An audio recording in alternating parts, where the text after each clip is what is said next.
Opening statement about 18 or 19 minutes. He's taken a couple of questions now. You might all be wondering, remember we told you this was not a pre-screened crowd, that these people were to come in there, and the White House said they expected people to come in and sometimes maybe yell and shout a little bit. We've not seen that. We've seen a very friendly crowd here so far. Of the 1,800 people inside, we were told that 70% of those tickets were kind of given out on a lottery basis and clearly given out through some different Congress people. One of the many concerns that people have is that whole single-payer issue, right? Universal health care, the government run with no choice or competition. Well, back in 2007, candidate Obama spoke in the same city he is in today, and he said, I'm quoting here, I believe that by the end of my first term in office, we will have a universal health care system instituted in this country.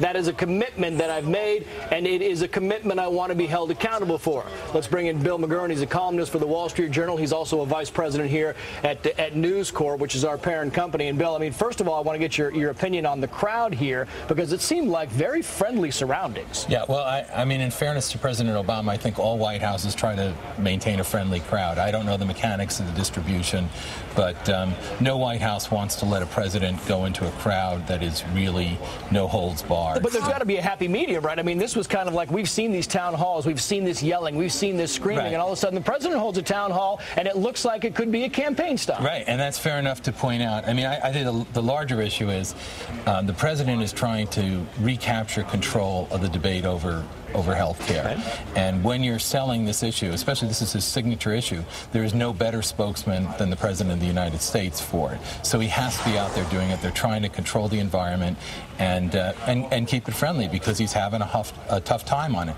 And we notice one thing, he's already shifted. It's no longer health care reform, it's health insurance reform. Though he did say health care reform at one point in time. At one point, right. Yep. But he's ratcheting down. I mean, this is an effort to regain control of a debate that they think has gotten out of hand, and it's clearly putting them in a problem. Look, they have a majority in both houses of Congress. Mm-hmm. Should be easy for them to pass it if they want to, but they're obviously having problems. On the heels of Nancy Pelosi and, calling some of these protesters un-American, in his Saturday radio address, I mean, he himself characterized opponents as defenders of the status quo, spreading misleading information, outlandish rumors. Are you surprised at the tone that he himself has taken, not letting sort of the arms of his administration do it for him? I am surprised. That kind of language, defenders of the status, it's not very presidential, and to me it suggests someone losing control of a debate this way. I mean, you have to answer the questions that they have.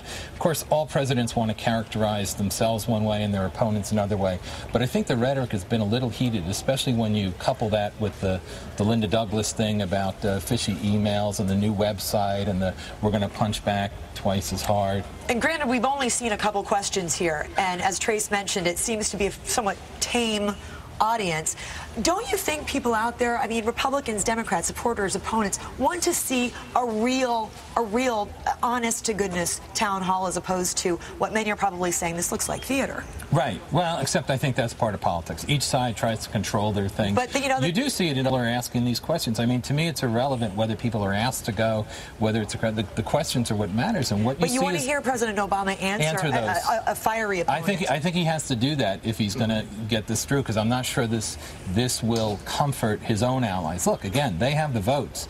They could do it. The reason they're not doing it is Democrats are uncomfortable with where this is going and putting themselves on President Obama's train. And just for the edification of our audience, if you want to continue watching the town hall with the president, you can go to foxnews.com. They are streaming this live and will do so throughout the remainder of the town hall.